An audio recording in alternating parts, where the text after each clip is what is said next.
What's up, everybody? It's Coach Raul here at Dynamite Kickboxing. We're back with our next edition of Film Study Friday. This week for Film Study Friday, what I would like to discuss is how to defeat Southpaws, in particular, tall Southpaws. And a good friend of the gym, his name is Justin Moss, who's a Glory Kickboxer out of Denver, did a tremendous job beating a tall Southpaw back at Glory 58 Chicago. So let's take a look back at his fight and how he was able to use his footwork and his angles and his false starts to defeat the tall Southpaw. Let's check it out. In our first clip, we see Justin Moss utilize a double arm block against Paul Banajic's left body kick. From there, he goes and he circles off to his left in order to create space and move away from Banajic's power, and then he follows up with a left low kick to Banajic's right base leg. Two tips when it comes to defeating a southpaw. The first one is that you have to be prepared to defend that left body kick. Any Muay Thai fighter will tell you they're going to throw a bunch of left body kicks at you. If they're a southpaw, it's one of the main weapons that they're going to throw, so you have to be prepared to defend it. And the second tip is to throw that left low kick at their base leg. And the reason why is because if you throw that left low kick at their right base leg, you're going to chop away at it and prevent them from putting weight on it afterwards. A little bit of quicker action from Banajic, and here he goes, warming up. Yeah, typically, Joe, the first round. In our second clip, we see Justin Moss utilize his false start footwork against Paul Banajic. A false start is when you step off to the side to make it look like you're going to start your attack, but then you don't. From there, Moss uses some slick head movement and footwork in order to engage. Boom, lands a solid cross against Paul Banajic. Banajic shells up.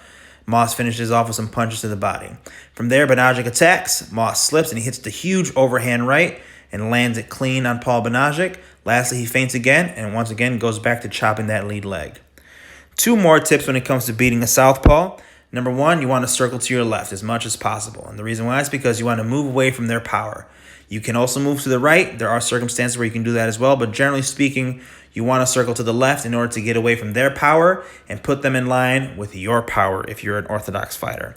And second, another thing that you should really do against a southpaw is hit their liver because it's right in front of you. The way they stand, they leave their liver right in front of you and it's open to get hit. Good action to start this fight. Most of it thanks to Justin Moss. Yeah, good head movement. The way he's shifting his feet to trying to close distance is good, intelligent boxing. Stepped outside, yes. Overhand right, caught the chin of Banajic. In our third and final clip, we see Justin Moss utilize a feint against Banajic in order to draw out his counter hook. From there, he steps in with a huge crushing overhand right, catches Banajic clean and earns him the knockdown in the third round of the fight. Now, two more tips in order to defeat a southpaw. Number one, you want to manage the range. If you're shorter than a tall opponent, you want to make sure that you're in punching range to prevent them from kicking you. And number two, that overhand right is going to be one of your best friends because it comes from a downward angle over the top and it allows you to land flush on their jaw, as Justin Moss did here. Whoa!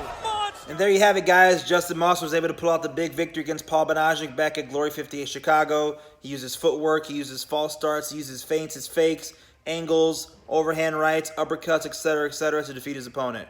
Justin did a great job and looking forward to seeing him compete again soon. If you have any questions about Film Study Friday, please let me know in the comments below. If you enjoy the video, please like the video, share the video, subscribe to our YouTube channel, and stay tuned for more content coming soon. Take care, everybody. Boom!